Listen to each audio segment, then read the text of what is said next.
Hi കൂട്ടുകാരെ, എല്ലാവർക്കും സുഖല്ലേ? നമ്മൾ ഇന്ന് കാണാൻ പോകുന്നത് ഫ്രം സീസൺ 3 7ാമത്തെ എപ്പിസോഡാണ്. കുറച്ച് ദിവസങ്ങളായിട്ട് നമ്മൾ വീഡിയോ ഒന്നും ഇട്ടിട്ടുണ്ടായിരുന്നില്ല. അപ്പോൾ എല്ലാവരോടും ഞാൻ സോറി പറയാണ്. കാരണം ഇത്ര ദിവസം ഗ്യാപ്പ് വരുമെന്ന് ഞാൻ ഒരിക്കലും പ്രതീക്ഷിച്ചിരുന്നില്ല. ഫിസിക്കലി മെൻ്റലി ഞാൻ ഓക്കെ അല്ലായിരുന്നു. അതുകൊണ്ട് മാത്രമാണ് കുറച്ച് ദിവസങ്ങളായിട്ട് നമുക്കൊന്ന് വീഡിയോ അപ്ലോഡ് ചെയ്യാൻ പറ്റാതിരുന്നത്. അങ്ങനെ മെൻ്റലി ഓക്കെ അല്ലാതാവാൻ കാരണം പ്രശ്നങ്ങളുടെ ഒരു പെരുമഴയത്തൂടിയാണ് നടന്നിരുന്നത്. ഒരു കുട ചൂടിത്തരാൻ പോലും ആരുമില്ലാതിരുന്ന ആ സമയത്ത് ആ മഴ തോരും വരെ എവിടെയെങ്കിലും ഒന്ന് കയറി നിൽക്കാമെന്ന് വിചാരിച്ചിട്ട് വിജനമായ വഴിയല്ലാതെ മുന്നിൽ മറ്റൊന്നും തന്നെ ഉണ്ടായിരുന്നില്ല. അപ്പോൾ ആ മഴയൊക്കെ കൊണ്ടു തോർന്ന് ഞാനിപ്പോൾ ഇതാ വന്നിരിക്കുകയാണ്. അപ്പോൾ ഇനി അടുത്ത മഴ പെയ്യുന്നതിന് മുമ്പേ ചെറിയൊരു കുഞ്ഞു കൂടെയൊക്കെ വാങ്ങിച്ചിട്ടുണ്ട്. ഇനി ഒരു മഴ പെയ്യാതിരിക്കട്ടെ. അപ്പോൾ ഇത്രയും നേരം എന്നെ സ്നേഹത്തോടെ കേട്ടിരുന്ന എല്ലാവർക്കും ഒത്തിരി നന്ദി കേട്ടോ. അപ്പോൾ നമ്മൾ നേരെ 7ാമത്തെ എപ്പിസോഡിലേക്ക് കടക്കുകയാണ്.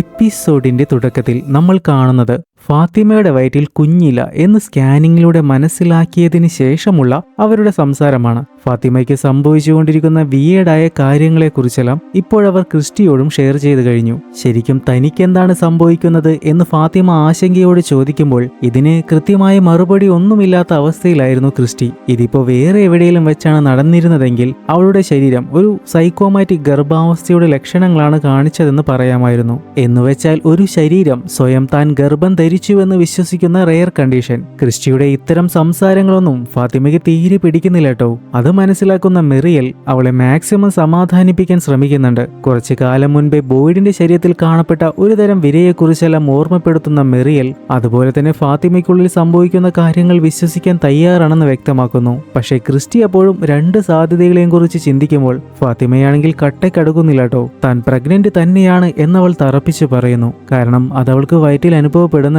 ഫാത്തിമ അക്കാര്യം ഇവരെ പറഞ്ഞ് മനസ്സിലാക്കാൻ ശ്രമിക്കുന്നതിനിടയിൽ എലീസ് അവളെ കൂളാക്കാനായിട്ട് കുറച്ച് വെള്ളം കൊടുക്കുന്നു. എന്നാൽ അത് കണ്ട് ദേഷ്യം വരുന്നവൾ അതേ ദേഷ്യത്തോടെ തന്നെ ആ ഒരു ഗ്ലാസ് എറിഞ്ഞു പൊട്ടിക്കുകയാണ്. അടുത്ത നിമിഷം തന്നെ അവൾ അവരോടെല്ലാം സോറി പറയുന്നുണ്ട്. എന്നാൽ അവളുടെ സിറ്റുവേഷൻ മനസ്സിലാക്കുന്നവർ അതൊന്നും കാര്യമാക്കാതെ ഫാത്തിമയെ കംഫർട്ടബിൾ ആക്കാൻ ശ്രമിക്കുന്നു. അതൊന്നും ശ്രദ്ധിക്കാതെ തനിക്ക് തന്റെ മുറിയിലേക്ക് പോകണമെന്ന വാശി പിടിച്ച് അവൾ അവിടെ നിന്നിറങ്ങുന്നു. ഇപ്പോഴിവിടെ മഴ പെയ്യാൻ തുടങ്ങിയതുകൊണ്ട് ഫാത്തിമയെ പിടിച്ചു നിർത്താൻ എലീസ് ശ്രമിക്കുന്നുണ്ടെങ്കിലും അത് ഫലം കാണുന്നില്ല.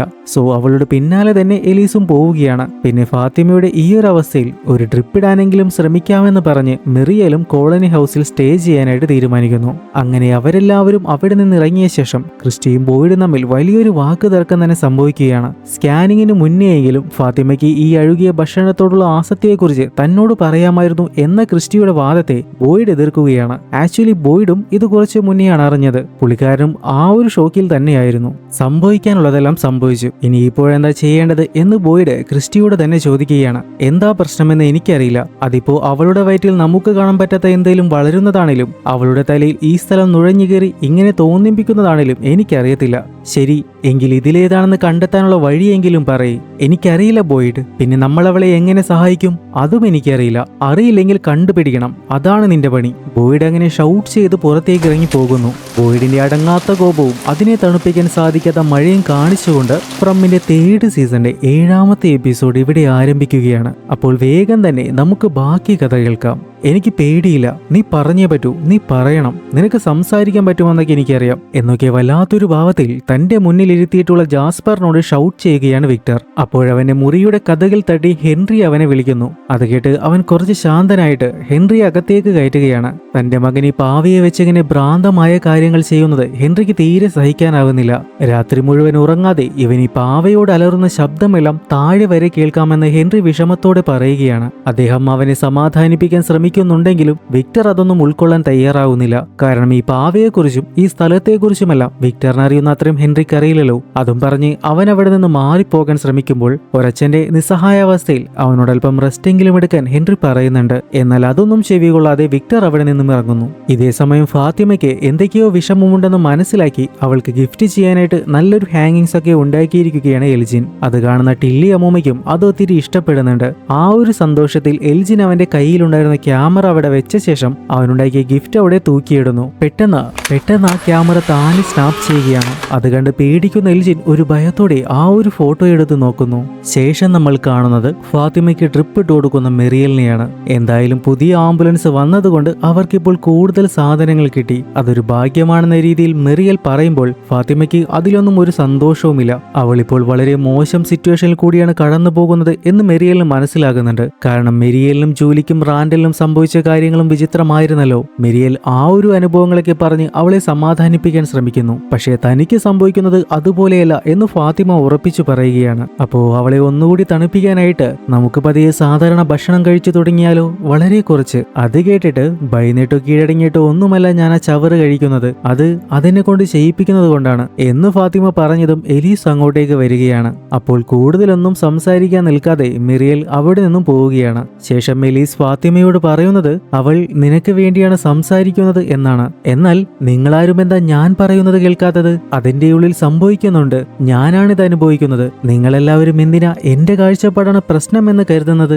നിന്റെ പ്രശ്നമാണെന്ന് ഇവിടെ ആരും കരുതുന്നില്ല. എല്ലാ സാധ്യതകളെയും പരിഗണിച്ചല്ലേ പറ്റൂ ഫാത്തിമ. അപ്പോ നിനക്ക് തോന്നുന്നുണ്ടോ ഇതെല്ലാം എന്റെ വെറും തോന്നലാണെന്ന്? ഫാത്തിമ വളരെ വിഷമത്തോടെയാണ് എലീസിനോട് അങ്ങനെ ചോദിച്ചത്. അതും പറഞ്ഞ് അവർ തമ്മിൽ ചെറിയൊരു ക്ലാഷ് ആകുമ്പോൾ ഫാത്തിമ ആ ട്രിപ്പെല്ലാം വലിച്ചൂരിയിട്ട് ഒരു ബെൽറ്റ് പോലെയുള്ള സംഭവം എടുത്തുകൊണ്ടുവന്ന് തന്റെ വയറ്റിൽ വെച്ച് കാണിക്കുകയാണ്. അവൾ പ്രഗ്നന്റ് ആണെന്ന് തോന്നി തുടങ്ങിയ അന്നു മുതൽ അവൾ തന്റെ വയറിന്റെ അളവ് നോക്കുന്നുണ്ട്. ഓരോ ദിവസവും തന്റെ വയർ വലുതാകുന്നത് അവൾ തിരിച്ചറിയുന്നുണ്ടായിരുന്നു. ഇതെല്ലാം എങ്ങനെയാണ് ഒരു തോന്നലാകുന്നത്? സ്വന്തം ശരീരത്തിൽ ഉണ്ടാകുന്ന മാറ്റങ്ങൾ എങ്ങനെയാണ് സംഭവിക്കുന്നത്? ഫാത്തിമയുടെ ഇത്തരം സംശയങ്ങൾക്കുള്ള ഉത്തരമൊന്നും പറയാനാകാതെ എലീസ് വല്ലാതെ വിഷമിക്കുന്നുണ്ട്. അപ്പോഴവൾ പറയുന്നത് ഇതാണ്: എലീസ്, എന്റെ ഉള്ളിലുള്ളത് എന്താണേലും അത് ശക്തി പ്രാപിക്കുന്നുണ്ട്. അഴുകിയ ഭക്ഷണത്തോടുള്ള ആസക്തിയും കൂടുന്നുണ്ട്. എനിക്കെപ്പോഴും ദേഷ്യമാണ്. ഇനി ഈ കുഞ്ഞ് സത്യമല്ലെങ്കിൽ അതിനർത്ഥം പ്രശ്നം എനിക്കാണെന്നാണ്. ഇങ്ങനെയൊക്കെ ഫാത്തിമ വിഷമിക്കുന്നത് കണ്ട് എന്ത് ചെയ്യണമെന്നറിയാതെ സ്റ്റക്കാവുകയാണ് എലീസും. ഇതേ സമയം ബോയ്ഡും തന്റെ മനസ്സിലെ ഭാരമെല്ലാം ഇറക്കി വെക്കുന്ന പോലെ നടന്ന കാര്യങ്ങളെല്ലാം ഡോണയെ അറിയിക്കുകയാണ്. ഇനി എങ്ങാനും ക്രിസ്റ്റിക്ക് തെറ്റുപറ്റിയതാകുമോ എന്ന ഡോണയുടെ സംശയത്തെ ബോയ്ഡ് തള്ളിക്കളയുന്നു. കാരണം താനും അത് കണ്ടതാണ്. അവളുടെ വയറ്റിൽ കുഞ്ഞുള്ളതായിട്ട് ആ ഒരു മെഷീൻ കാണിച്ചിട്ടില്ല. പിന്നെ ഇതിനെക്കുറിച്ച് ക്രിസ്റ്റി പറഞ്ഞ കാര്യങ്ങളും ബോയ്ഡ് വിശദീകരിക്കുകയാണ്. അതെല്ലാം കേട്ട് ഡോണയ്ക്ക് തോന്നുന്നത് ഇത് പണ്ട് ബോയ്ഡിന്റെ ഭാര്യ ആബിക്ക് സംഭവിച്ചതുപോലെയാകുമോ എന്നാണ്. ഇതിപ്പോ ബോയ്ഡ് പറഞ്ഞ പോലെ വല്ല വിരയോ മറ്റോ ആണെങ്കിൽ നമ്മളത് കടന്നു പോയേ പറ്റൂ. പക്ഷേ മറിച്ച് മാനസികമാണെങ്കിൽ ആബിയുടെ അവസ്ഥയിലേക്കാണ് അവൾ അടുക്കുന്നതെങ്കിൽ അവളെ തിരിച്ചു കൊണ്ടുവരാൻ നമ്മളൊരു വഴി കണ്ടെത്തിയേ തീരൂ. ഡോണ പറയുന്നതെല്ലാം കേൾക്കുമ്പോൾ ഇക്കാര്യം മറ്റാരും ഇപ്പോൾ അറിയണ്ട എന്ന് ബോയ്ഡ് നിർദ്ദേശിക്കുന്നു. ഒരുപക്ഷെ ഇതിനോടകം ക്രിസ്റ്റി എന്തെങ്കിലും മാർഗം കണ്ടെത്തിയാലോ എന്ന് ബോയ്ഡ് ആശിക്കുമ്പോൾ ഡോണ ഒരുമാതിരി അവനെ കളിയാക്കുന്ന പോലെ ചോദ്യം ചെയ്യുകയാണ്. അത് ബോയ്ഡിനാണെങ്കിൽ തീരെ ഇഷ്ടപ്പെടുന്നില്ല. നോക്ക്, ഞാനിതെല്ലാം നിങ്ങളോട് പറയാൻ കാരണം നമ്മൾ കാര്യങ്ങൾ തുറന്നു സംസാരിക്കാമെന്ന് സമ്മതിച്ചതുകൊണ്ടും ഫാത്തിമ ആ കോളനി ഹൗസിൽ നിൽക്കുന്നത് കൊണ്ടുമാണ്. അത് പറഞ്ഞപ്പോഴാ ഇതിനൊരു തീരുമാനമാകും വരെ അവളെ കോളനി ഹൗസിൽ നിന്ന് മാറ്റി നിർത്തുന്നതാവും നല്ലത്. ഡോണ ഇങ്ങനെ പറഞ്ഞത് ഉൾക്കൊള്ളാൻ ബോയ്ഡിനായില്ല. എന്നാൽ ഡോണ പറയുന്നത് നിങ്ങളോടൊപ്പം എന്തിന് ഞാൻ ഉണ്ടാകും. പക്ഷേ സാധ്യതകൾ രണ്ടുണ്ട്. അത് രണ്ടും രണ്ട് രീതിയിൽ ആ വീട്ടിൽ താമസിക്കുന്നവർക്ക് ഭീഷണിയാണ്. ഞാൻ എല്ലാവരെയും പറ്റി ചിന്തിക്കേണ്ടേ ബോയ്ഡ്? അത് കേട്ട് ബോയ്ഡ് ഫാത്തിമയെ ഷെരീഫ് സ്റ്റേഷനിൽ താമസിക്കാൻ നോക്കാമെന്ന് പറഞ്ഞ് പിണങ്ങി പോകുന്ന പോലെ നടക്കുകയാണ്. താൻ പറഞ്ഞ കാര്യങ്ങൾ ഇവൻ നല്ല രീതിയിൽ എടുത്തിട്ടില്ല എന്ന് ഡോണയ്ക്ക് തോന്നുന്നുണ്ട്. ശരിക്കും ബോയ്ഡിന്റെ മുഖം മാറുന്നത് കാണുമ്പോൾ നമുക്കും അത് മനസ്സിലാകും. എന്നാൽ ബോയ്ഡ് ആണെങ്കിൽ നമുക്കിടയിൽ പ്രശ്നമൊന്നുമില്ല എന്ന് പറഞ്ഞ് എന്തൊക്കെയോ ചിന്തിച്ച് മുന്നോട്ട് നടക്കുന്നു. ഇതേ സമയം ജിമ്മും കൂട്ടരും കാട്ടിൽ നിന്ന് വിളകളെല്ലാം ശേഖരിച്ച് തിരികെ പോകാൻ തയ്യാറെടുക്കുകയായിരുന്നു. അപ്പോഴാണ് ടാബിയെയും ഈദനെയും കൂട്ടി ജെയ്ഡ് അങ്ങോട്ടേക്ക് വരുന്നത്. ഇവരെന്താ ഇവിടെ എന്ന് ജിം അമ്പരക്കുമ്പോൾ ഡാഡിയെ കണ്ട സന്തോഷത്തിൽ ഓടി വന്ന് ഈദൻ അവനെ കെട്ടിപ്പിടിക്കുന്നു. ഇവരുടെ കൂട്ടത്തിൽ ജൂലിയെ മാത്രം കാണാത്തതുകൊണ്ട് ജിമ്മ് അവളെക്കുറിച്ച് തിരക്കുന്നുണ്ട്. ജൂലിക്ക് കുഴപ്പമൊന്നുമില്ല എന്ന് ടാബി അറിയിക്കുമ്പോൾ പിന്നെ നിങ്ങൾ എന്തിനാ ഇങ്ങോട്ടേക്ക് വന്നത് എന്നായി ജിമ്മ്. അത് ചെറുപ്പത്തിലെ മോം ഈ സ്ഥലം കണ്ടിട്ടുണ്ട്. വിക്ടറിനെ മോം കണ്ട പോലെ തന്നെ. ഈദൻ പറഞ്ഞ കാര്യം കേട്ട് ജിമ്മ് ഞെട്ടി നിൽക്കുമ്പോൾ അവന്റെ കൂടെ വന്നവർ തിരികെ പോകാനായിട്ട് ജിമ്മിനെയും ക്ഷണിക്കുന്നു. എന്നാൽ അവൻ അവരെ പറഞ്ഞു വിട്ട് ഇവരുടെ കൂടെ നിൽക്കാൻ തീരുമാനിക്കുന്നു.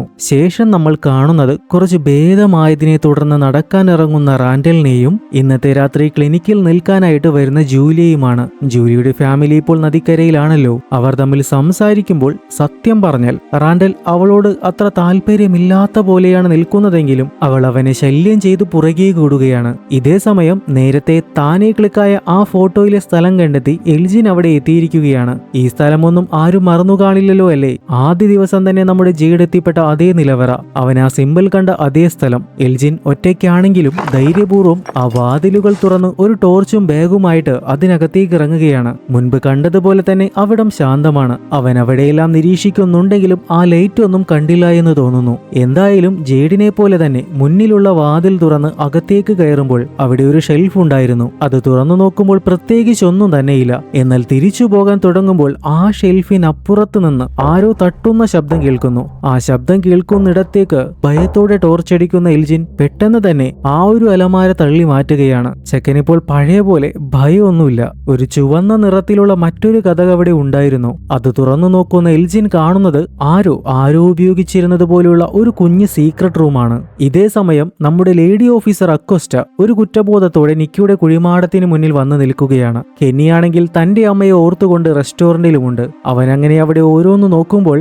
അക്വസ്റ്റ അങ്ങോട്ടേക്ക് കയറി വരുന്നു. ഫുഡിന് വേണ്ടിയാണ് വന്നതെങ്കിൽ സോറി, ഞങ്ങളിപ്പോ ഇവിടെ ഭക്ഷണമൊന്നും ഉണ്ടാക്കാറില്ല എന്ന് കെന്നി പറയുന്നു. പക്ഷേ അക്വസ്റ്റ വന്നത് ഫുഡിന് വേണ്ടിയായിരുന്നില്ല. എല്ലാവരെയും പോലെ ആദ്യ നാളുകളിൽ ഇവിടെ എത്തിപ്പെട്ടവർക്കുണ്ടാകുന്ന ഒരു കുന്നു സംശയങ്ങളുമായിട്ടായിരുന്നു. ഇവിടെയുള്ള റെസ്റ്റോറന്റ്, പോസ്റ്റ് ഓഫീസ്, ബിൽഡിംഗ് ഇതെല്ലാം ഏത് വട്ടനെ ഇവിടെ പണിത് വെച്ചത്? അങ്ങനെ തുടങ്ങി ഒത്തിരി ചോദ്യങ്ങൾ. അക്വസ്റ്റയുടെ വിചാരം ഈ ചോദ്യങ്ങളൊന്നും ആരും ഇതുവരെ ചോദിച്ചിട്ടില്ല എന്നാണ്. എന്നാൽ അങ്ങനെയല്ല എന്ന് പറയുന്ന കെന്നി കൂടുതൽ സംസാരിക്കാനായിട്ട് അവൾക്കൊരു ടീ ഓഫർ ചെയ്യുന്നു. ഇതേ സമയം കാടിനുള്ളിൽ ജെയ്ഡിനൊപ്പം നടക്കുന്ന ഈതൻ അവനോട് ഓരോ ചോദ്യങ്ങൾ ചോദിച്ചുകൊണ്ടിരിക്കുകയാണ്. തന്നാലാകും വിധം ജെയ്ഡ് അതിനുള്ള മറുപടിയൊക്കെ കൊടുക്കുന്നുണ്ട്. മാത്രമല്ല മുന്നോട്ട് നടക്കുമ്പോൾ സൂക്ഷിക്കണമെന്നും ജെയ്ഡ് ഒരു മുന്നറിയിപ്പ് കൊടുക്കുന്നുണ്ട്. കാരണം ഇവിടെ ബെയർ ട്രാപ്സ് ഉണ്ടാകുമല്ലോ. ക്രിസ്റ്റിയുടെ കാലിന് കിട്ടിയ മുട്ടൻ പണി ഇപ്പോഴും മാറിയിട്ടില്ല. വാട്ടെവർ, നമ്മുടെ ജിം ആണെങ്കിൽ ആ സമയത്ത് ടാബിയോട് ഇങ്ങനെ തർക്കിച്ചുകൊണ്ടിരിക്കുകയാണ്. ടാബി കണ്ട സ്വപ്നങ്ങളെല്ലാം അവൾക്ക് വലുതാണ്. എന്നാൽ ജിമ്മിനിപ്പോൾ ഇതിന്റെയെല്ലാം പിന്നാലെ പോകാനും അവന്റെ ഫാമിലിയുടെ ജീവൻ പണയത്തിലാക്കാനും താല്പര്യമില്ല. പക്ഷെ ടാബി അങ്ങനെ പിന്മാറാൻ തയ്യാറല്ല. ഇവരിതെല്ലാം സംസാരിക്കുന്നത് കണ്ട് ഈതൻ അവിടെ നിന്ന് മാറിപ്പോവുകയാണ്. ജിം ഇപ്പോൾ പറയുന്നത് ഇതിന്റെയെല്ലാം പിന്നാലെ പോയാൽ ആർക്കെങ്കിലും ആപത്ത് വരും എന്ന രീതിയിലാണ്. മുൻപ് ഇതെല്ലാം കണ്ടുപിടിക്കാനായിട്ട് ജിമ്മും റാൻഡിലും ഇറങ്ങി തിരിച്ചപ്പോൾ ഡോണ മരിക്കേണ്ടതായിരുന്നു. പിന്നെ സേറ, അവൾ ഈതനെ കൊല്ലാൻ വരെ നോക്കി. അവസാനം നേതൻ മരിച്ചു. ഇതെല്ലാം കേട്ടിട്ട് ടാബി പറയുന്നത് ഇങ്ങനെയാണ്: നോക്ക് ജിം, ഈ കാര്യങ്ങളെല്ലാം നടന്നത് നമ്മൾ ഇവിടെ വന്നതിന് ശേഷമാണ്. പക്ഷെ ഞാൻ സ്വപ്നങ്ങളെല്ലാം കണ്ടത് എന്റെ ചെറുപ്പത്തിലാണ്. എനിക്കറിയാം നിങ്ങൾ ഒത്തിരി പേടിച്ചിരിക്കുകയാണെന്ന്. പേടി എനിക്കുമുണ്ട്. പക്ഷേ എനിക്കിങ്ങനെയൊക്കെ സംഭവിക്കുമ്പോൾ അത് കണ്ടില്ലെന്ന് നടിക്കാനാവില്ല. എനിക്കതറിഞ്ഞേ പറ്റൂ. ടാബി ഇത്രയധികം പറഞ്ഞതുകൊണ്ട് തന്നെ ജിമ്മ് ഒരു നിമിഷം ചിന്തിച്ചിട്ട് അവളുടെ കൂടെ നിൽക്കാൻ തീരുമാനിക്കുന്നു. ഇതേ സമയം ജൂലിയും റാൻഡലും കൂടി നടന്ന് കാട്ടിലെത്തിയിട്ടുണ്ട്. അവൾ അങ്ങനെ തന്റെ അമ്മയും അച്ഛനും തമ്മിലുള്ള പ്രശ്നങ്ങളൊക്കെ കലപിലാന്ന് സംസാരിച്ചു കൊണ്ട് നടക്കുമ്പോൾ റാൻഡൽ ഇതൊന്നും ശ്രദ്ധിക്കുന്നില്ല എന്ന് അവൾക്ക് മനസ്സിലാകുന്നുണ്ട്. അവൻ എന്തോ തിരയുകയാണ്. എന്തായി നോക്കുന്നത് എന്നവൾ തിരക്കുമ്പോൾ ചാഗ എന്നു പേരുള്ള ഒരു തരം കൂണാണ് എന്നവൻ പറയുന്നുണ്ട്. മെറിയലും ക്രിസ്റ്റിയും കൂടി ഹോളിസ്റ്റിക് മരുന്നുകൾ നോക്കുന്നുണ്ട്.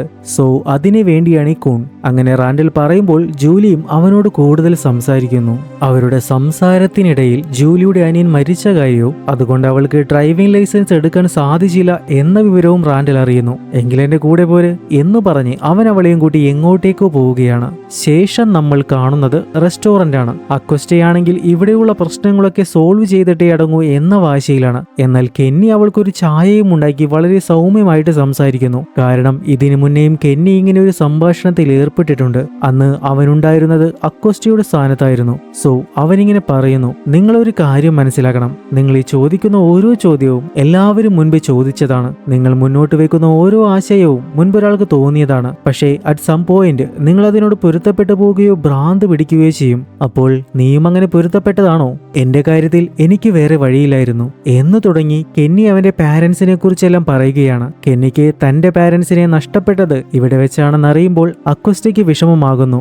ശേഷം അവൻ അവളെക്കുറിച്ച് ചോദിക്കുമ്പോൾ അക്വസ്റ്റയ്ക്ക് അങ്ങനെ നാട്ടിൽ പ്രത്യേകിച്ച് ആരുമില്ല എന്ന് പറയുന്നു. ഇപ്പോൾ മൊത്തത്തിൽ ശോക കാര്യങ്ങൾ സംസാരിക്കുന്നത് കൊണ്ട് കെന്നി ഒരു നല്ല കാര്യം പറയുകയാണ്. മറ്റൊന്നുമല്ല, താലിസ്മാനെ കുറിച്ച് തന്നെ. ഈ താലിസ്മാനാണല്ലോ എല്ലാവരെയും സംരക്ഷിക്കുന്നത്. മുൻപ് അതില്ലാതിരുന്ന കാലത്ത് ആളുകൾ എവിടെയെങ്കിലുമൊക്കെ ഒളിക്കാറാണ് പതിവ്. ഇതെല്ലാം കേൾക്കുമ്പോൾ അക്വസ്റ്റ ശരിക്കും ഞെട്ടുന്നുണ്ട്. അപ്പോൾ ഈ താലിസ്മാൻ എവിടെ നിന്ന് വന്നു എന്നായി അക്വസ്റ്റ. അത് നമ്മുടെ ബോയ്ഡിന് ഒരു ദിവസം കാട്ടിൽ നിന്ന് കിട്ടിയതാ. ഓ അപ്പോ അതുകൊണ്ടാണല്ലേ അയാൾ ഇവിടെ വലിയ രക്ഷകൻ കളിക്കുന്നത് എന്ന് പുച്ഛഭാവത്തിൽ അവൾ ചോദിക്കുകയാണ്. പിന്നെ നമ്മുടെ ബോയ്ഡിനെ വായിൽ തോന്നിയതെല്ലാം പറയുകയാണ് ആ പെണ്ണ്. അവൾക്ക് പുള്ളിയെ തീരെ ഇഷ്ടപ്പെട്ടിട്ടില്ല എന്ന് മനസ്സിലാകുന്ന കെന്നി പറയുന്നത് നിങ്ങൾ അദ്ദേഹത്തെ പരിചയപ്പെട്ട സാഹചര്യം മോശമായതുകൊണ്ടാ ഇങ്ങനെയൊക്കെ തോന്നുന്നത് എന്നാണ്. പക്ഷേ അക്വസ്റ്റയുടെ പ്രശ്നം ബോയ്ഡ് അവളുടെ ഗൺ എടുത്തതിലാണ്. അതിനെക്കുറിച്ച് അധികം സംസാരിക്കുമ്പോൾ നിക്കിയെ കൊന്ന കാര്യവും ഇടയിൽ കയറി വരുന്നുണ്ട്. കൂടുതൽ സംസാരിച്ച് വിഷമിപ്പിക്കേണ്ട എന്ന് കരുതുന്ന കെന്നി വീണ്ടും വിഷയം മാറ്റുകയാണ്. ഹേയ്, കോളനി ഹൗസിൽ ഒരുപാട് ഡ്രസ്സുകൾ ഉണ്ടാവും, ഇതൊക്കെയൊന്ന് മാറ്റിയാൽ ഒന്നുകൂടി കംഫർട്ടബിൾ ആകും. എന്നാൽ അക്വസ്റ്റയ്ക്ക് ഇവരുടെ ഡ്രസ്സും വേണ്ട, അവൾ ഇവിടെ വന്നത് ചായ കുടിക്കാനുമല്ല, ഫിലോസഫി കേൾക്കാനോ ഈ സ്ഥലവുമായി കംഫർട്ടബിൾ ആകാനോ തനിക്ക് താല്പര്യമില്ല എന്നവൾ തീർത്തു പറയുകയാണ്. അപ്പോൾ തന്നെ അവിടുത്തെ മ്യൂസിക് സിസ്റ്റം താനെ ഓണാവുകയാണ്. അല്ലെങ്കിലും അതൊരു പതിവാണല്ലോ, അമ്മയ്ക്ക് പ്രാണവേദന എടുക്കുമ്പോഴേ ഈ മ്യൂസിക് പ്ലേ ആവുകയുള്ളൂ. അതും അഗസ്റ്റയ്ക്ക് ഒരു ഷോക്കായിരുന്നു കേട്ടോ. ഇതുമായും നിങ്ങൾ കംഫർട്ടബിൾ ആയോ? എന്തായാലും ചായ ഉണ്ടാക്കി തന്നതിനൊക്കെ നന്ദി എന്ന് പറഞ്ഞ് അവൾ അവിടെ നിന്നിറങ്ങുന്നു. അന്നേരം ആ ബസ് ഡ്രൈവർ ലേഡി അങ്ങോട്ടേക്ക് വരുന്നുണ്ട്. അവർ വന്നത് കെന്നിയുമായിട്ട് സംസാരിച്ചിട്ട് ആ റെസ്റ്റോറന്റ് റീ ഓപ്പൺ ചെയ്യുന്നതിനെ കുറിച്ച് തീരുമാനിക്കാനായിരുന്നു. ഇതേ സമയം എൽജിന സീക്രട്ട് മുറിയിലേക്ക് കയറിയിരുന്നു. അവിടെ ഒരാൾക്ക് താമസിക്കാൻ ആവശ്യമായിട്ടുള്ള കട്ടിലും സാധനങ്ങളും എല്ലാം ഉണ്ടായിരുന്നു. അവൻ ആ കട്ടിലൊക്കെ നേരെ ഇട്ട ശേഷം ടോർച്ചും എടുത്തിട്ട് താഴെയുള്ള ആ ഒരു ഷീറ്റ് മാറ്റുകയാണ്. ആ ഒരു ഷീറ്റ് മാറ്റുമ്പോൾ കാണുന്നത് അവിടെ ഷർട്ടും പാന്റും എല്ലാം ഇട്ട ഒരാളുടെ വികൃതമായ ജഡമായിരുന്നു. അതിന്റെ നാറ്റവും അസഹനീയമായിരുന്നു. അത് നോക്കി നിൽക്കവേ പെട്ടെന്ന് ഒരു പതിഞ്ഞ സ്വരത്തിൽ ഹെൽപ്പ് എന്ന് കേൾക്കുന്ന എൽജിൻ തിരിഞ്ഞു നോക്കുമ്പോൾ കാണുന്നത് ആ കിമോണ ലേഡിയാണ്. ഇത്തവണ അവനവരെ കണ്ട് ഭയപ്പെടുന്നില്ല, മറിച്ച് കോൺഫിഡന്റ് ആയി തന്നെ ഇവിടെയാണോ അത് സംഭവിക്കുന്നത് എന്ന് ചോദിക്കുന്നു. ഇവിടെ ഇങ്ങനെയൊക്കെ നടക്കുമ്പോൾ വിക്ടർ നല്ല ദേഷ്യത്തിൽ ജാസ്പറിനെയും കൂട്ടി സേറയുടെ വീട്ടിലേക്ക് വരുന്നു. അവൻ കഥകിൽ മുട്ടുന്നത് കേട്ട് സേറ വാതിൽ തുറക്കുകയാണ്. ഞാൻ ഇവിടുത്തെ ബേസ്മെന്റിലേക്ക് പൊക്കോട്ടെ? എന്തിനാ? ഇവനെ കൊണ്ടൊരു രഹസ്യം പറയിക്കാനുണ്ട്. വിക്ടറിന്റെ ടെൻഷനൊക്കെ കണ്ട് സേറ അവനെ അകത്തേക്ക് കയറ്റുന്നു. ഇതേ സമയം റാൻഡലും ജൂലിയും കൂടി എമർജൻസി സിറ്റുവേഷനിൽ മാത്രം എടുക്കുന്ന വാനിനടുത്തേക്കാണ് വരുന്നത്. ഇത് തന്നെയാണ് എമർജൻസി എന്ന് പറഞ്ഞിട്ട് അവൻ അവളുമായിട്ട് വാനിലേക്ക് കയറുന്നു. ശേഷം വണ്ടി ഓടിക്കുന്നതിന്റെ ബാലപാഠങ്ങൾ പറഞ്ഞു മനസ്സിലാക്കി അവൻ ആ വാനുമായിട്ട് മുന്നോട്ട് പോവുകയാണ്. ശേഷം നമ്മൾ കാണുന്നത് പാത്രം കഴുകിക്കൊണ്ടിരിക്കുന്ന ഡോണയാണ്. പെട്ടെന്ന് ഓരോ ചിന്തകൾ അവളെ ഭ്രാന്ത് പിടിപ്പിക്കുമ്പോഴാണ് എന്തെങ്കിലും കുടിക്കാനായിട്ട് കിട്ടുമോ എന്ന് നോക്കി ഹെൻറി അങ്ങോട്ടേക്ക് വരുന്നത്. ഹെൻറിയുടെ ആവശ്യം ചോദിച്ച് മനസ്സിലാക്കുന്ന ഡോണ തേടിയ വഴി കാലിൽ ചുറ്റി എന്ന പോലെ എങ്കിൽ വാ നമുക്ക് പോകാം എന്ന് പറഞ്ഞ് പുള്ളിയെയും കൂട്ടി ബാറിലേക്ക് പോകുന്നു. ഇതേ സമയം ഷെരീഫ് സ്റ്റേഷനിലെത്തുന്ന ബോയ്ഡിന് അവിടെ ആരോ കയറിയിട്ടുണ്ടെന്ന് മനസ്സിലായി. എല്ലാ സാധനങ്ങളും മാറ്റിമറിച്ചിട്ടിരിക്കുകയാണ്. അകത്താരോ ഉണ്ടെന്ന് മനസ്സിലാക്കി തന്റെ ഗണ്ണും എടുത്തിട്ട് ബോയ്ഡ് തയ്യാറായിട്ട് നിൽക്കുന്നു. അപ്പോഴാണ് അവന് മുന്നിലേക്ക് അക്വസ്റ്റ വരുന്നത്. ഇതെല്ലാം അവളുടെ പണിയാണ്. കാര്യം പുള്ളിക്കാരി അവളുടെ ഗണ്ണൊക്കെ എടുക്കാൻ വേണ്ടി വന്നതാണ്. പക്ഷെ ബോയ്ഡിന് അത് തീരെ ഇഷ്ടപ്പെട്ടില്ല. അതുപോലെ തന്നെ ബോയ്ഡിനെയും അവൾക്ക് തീരെ ഇഷ്ടമല്ലല്ലോ. അതുകൊണ്ട് തന്നെ അവർ തമ്മിൽ വലിയൊരു വാക്ക് തർക്കം തന്നെ ഉണ്ടാകുന്നുണ്ട്. രണ്ടുപേരും വിട്ടുകൊടുക്കാതെ സംസാരിച്ചു കൊണ്ടേയിരിക്കുകയാണ്. അവസാനം ബോയ്ഡ് അവളോട് ഇറങ്ങി പോകാൻ പറയുമ്പോൾ അവൾ അവന്റെ അടുത്തേക്ക് കയറി ചെന്നിട്ട് ഗണ്ണ് ചോദിക്കുകയാണ്. അവളത് കിട്ടാതെ അടങ്ങില്ല എന്നവന് മനസ്സിലായി. സോ അവൻ ആ ബോർഡ് മാറ്റി അതിന് പിന്നിലുണ്ടായിരുന്ന സീക്രട്ട് ഹോളിൽ നിന്ന് അവളുടെ ഗണ്ണ് എടുക്കുന്നു. ശേഷം അതിലെ ബുള്ളറ്റ്സ് എല്ലാം റിമൂവ് ചെയ്തിട്ട് ഗണ്ണ് മാത്രം കൊടുക്കുകയാണ്. ബുള്ളറ്റ് ഉപയോഗിക്കാൻ നീ ആയെന്ന് തോന്നുമ്പോൾ ഞാൻ തരും എന്നൊരു മാസ് ഡയലോഗും. അതും കേട്ട് പുലി പോലെ വന്ന അക്വസ്റ്റ എലി പോലെയായി. ഇനി മേലാൽ എന്റെ പെർമിഷൻ ഇല്ലാതെ ഇതിനകത്ത് കയറിയാൽ ഞാൻ ആരാണെന്ന് നീ അറിയും എന്നുകൂടി പറഞ്ഞാണ് അവൻ അവളെ വിട്ടയക്കുന്നത്. ഇതേ സമയം ബാറിലെത്തിയ ഹെൻറിക്ക് വേണ്ടി ഡ്രിങ്ക്സ് എടുത്തു കൊടുക്കുകയാണ് ഡോണ. അവരെങ്ങനെ ഡ്രിങ്ക്സ് ഒക്കെ കഴിക്കുന്നതിനിടയിൽ വിക്ടറിനെ കുറിച്ചും സംസാരിക്കുന്നു. ഇന്ന് അവന്റെ മുറിയിൽ പോയപ്പോൾ ഒരിക്കലും ചിന്തിക്കാൻ പാടില്ലാത്തൊരു കാര്യം എന്റെ മനസ്സിൽ വന്നു. ഞാനിവിടെ എത്തിപ്പെടേണ്ടായിരുന്നു എന്ന് ഞാൻ ആഗ്രഹിച്ചു. ഇതൊന്നും സംഭവിക്കേണ്ടായിരുന്നു. കാരണം അവൻ മരിച്ചെന്ന് കരുതിയിരിക്കുന്നതായിരുന്നു ഇതിലേറെ എളുപ്പം. ഒരു സെക്കൻഡ് നേരത്തേക്ക് എനിക്ക് അങ്ങനെ തോന്നി. ഏതെങ്കിലും പാരന്റ്സ് മക്കളെ കുറിച്ച് അങ്ങനെ ചിന്തിക്കുമോ? പുള്ളി ഇതെല്ലാം പറഞ്ഞ് വിഷമിക്കുമ്പോൾ ഡോണയ്ക്കും സങ്കടമാകുന്നുണ്ട്. സോ അവരാ വിഷമം ഡ്രിങ്ക്സ് ഒക്കെ അടിച്ച് മാറ്റുകയാണ്.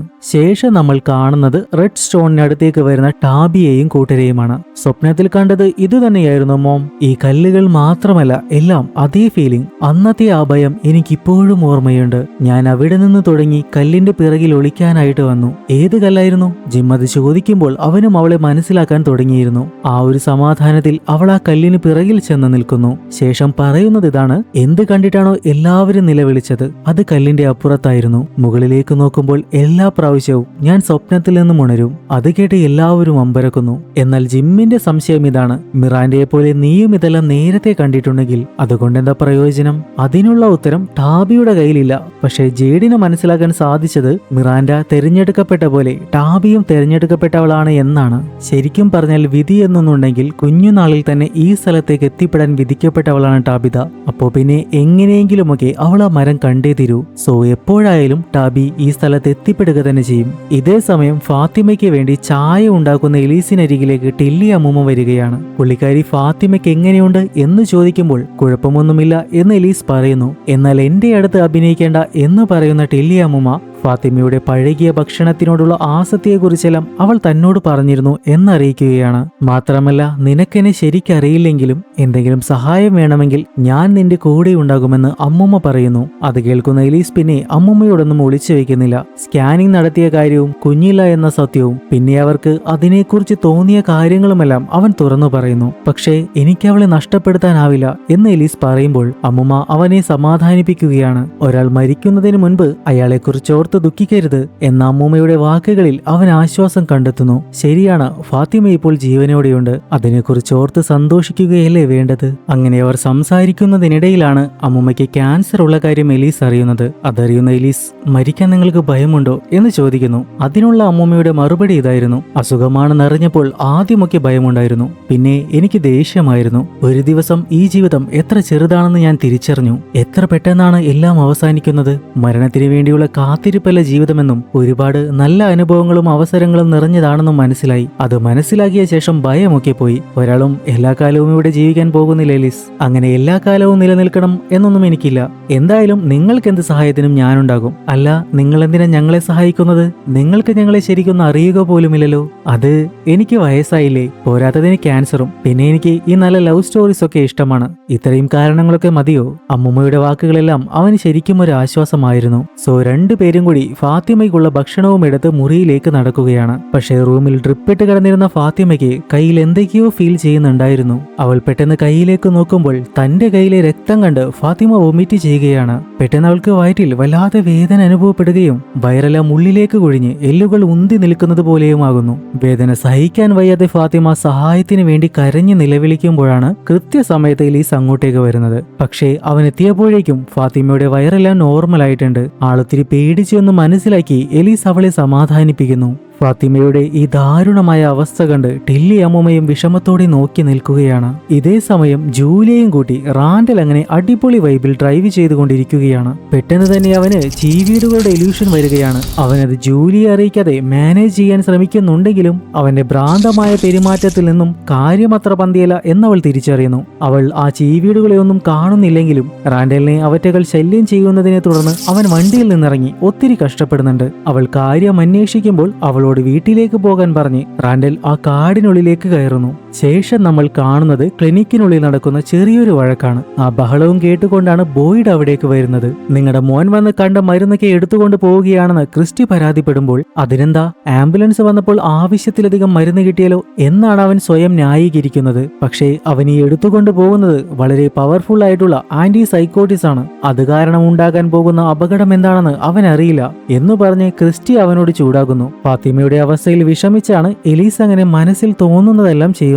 എന്നാൽ അതെത്രത്തോളം അപകടമാണെന്ന് ക്രിസ്റ്റി പറഞ്ഞു കൊടുക്കുന്നു. ഒപ്പം ബോയ്ഡ് കൂടി നിർബന്ധിക്കുമ്പോൾ മനസ്സില്ലാ മനസ്സോടെ അതവിടെ വെച്ച് എലീസ് പോവുകയാണ്. പുറകെ ചെല്ലുന്ന ബോയ്ഡ് അവനെ സമാധാനിപ്പിക്കാൻ ശ്രമിക്കുമ്പോൾ ഡാഡിയുടെ കയ്യിൽ പുഴുക്കൾ വന്നത് ഞാൻ കണ്ടതാ, മാത്രമല്ല മമ്മയ്ക്ക് സംഭവിച്ചതും ഞാൻ കണ്ടതാ, അവൾക്ക് ഇതിലേത് സംഭവിക്കുമെന്നാ ഞാൻ ഭയപ്പെടേണ്ടത് എന്ന് ചോദിച്ച് എലീസ് ഇമോഷണൽ ആകുന്നു. തന്റെ പാതിയായ ഫാത്തിമയെ എങ്ങനെ രക്ഷിക്കണം എന്നറിയാതെ വിഷമിക്കുന്ന എലീസിനെ ബോയ്ഡ് കെട്ടിപ്പിടിക്കുന്നു. അതിലും ആശ്വാസം കണ്ടെത്താനാവാതെ എന്തെങ്കിലും ചെയ്തേ പറ്റൂ ഡാഡ് എന്ന് പറഞ്ഞ് അവൻ അവിടെ നിന്ന് പോകുന്നു. ഇതേ സമയം റാൻഡലിനെ അന്വേഷിച്ച് നടക്കുന്ന ജൂലി എത്തിപ്പെടുന്നത് ദാ ഇവിടെയാണ്. റാൻഡലിനെയും ജൂലിയെയും പിന്നെ മെറിയലിനെയും ബന്ദികളാക്കി വെച്ച അതേ സ്ഥലം. ഇവിടെ വെച്ചായിരുന്നല്ലോ ബോയ്ഡ് അവരെയെല്ലാം രക്ഷിച്ചത്. പക്ഷേ അന്ന് അവരുടെ മനസ്സായിരുന്നു ഇവിടെ ബന്ധിക്കപ്പെട്ടത്. അതുകൊണ്ട് തന്നെ ഇവിടെ എത്തുന്ന ജൂലിക്ക് എന്തൊക്കെയോ ഫീൽ ചെയ്യുന്നുണ്ട്. അവൾ അവിടെ നിൽക്കുന്നത് കണ്ട് റാൻഡലും അങ്ങോട്ടേക്ക് വരുന്നു. നേരത്തെ അവനെന്താണ് സംഭവിച്ചത് എന്ന് ജൂലി ചോദിക്കുമ്പോൾ തിരിച്ചു പോകുമ്പോൾ പറയാം എന്നാണ് റാൻഡൽ പറയുന്നത്. പക്ഷേ ഇപ്പോൾ തന്നെ തിരികെ പോകാൻ അവൾ തയ്യാറല്ല.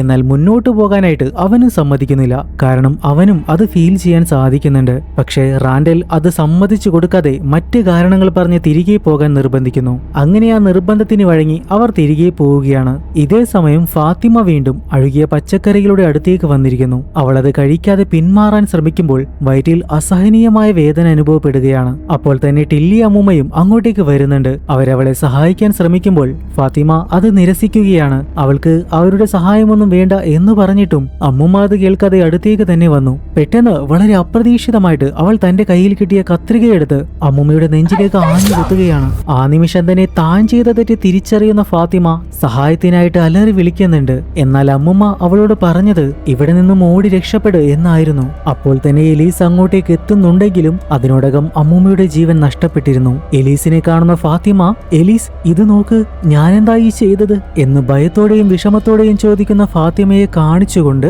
7ാമത്തെ എപ്പിസോഡ് ഇവിടെ അവസാനിക്കുകയാണ്. അപ്പോ എങ്ങനെയുണ്ടായിരുന്നു ഈ 7ാമത്തെ എപ്പിസോഡ്? എന്തായാലും അത് കമന്റായിട്ടൊന്ന് പറയണേ. അതുപോലെ തന്നെ വീഡിയോ ഒന്ന് ലൈക്ക് ചെയ്യാനും കൂട്ടുകാർക്കൊന്ന് ഷെയർ ചെയ്യാനും കൂടി മറക്കരുതേ. അപ്പൊ നമുക്കിനി അടുത്ത വീഡിയോയിൽ കാണാം. അടുത്ത വീഡിയോയിൽ കാണുന്നത് വരെ എല്ലാവരും ഹാപ്പി ആയിട്ടിരിക്കുക. അപ്പോ വീണ്ടും കാണുന്നത് വരെ ബൈ.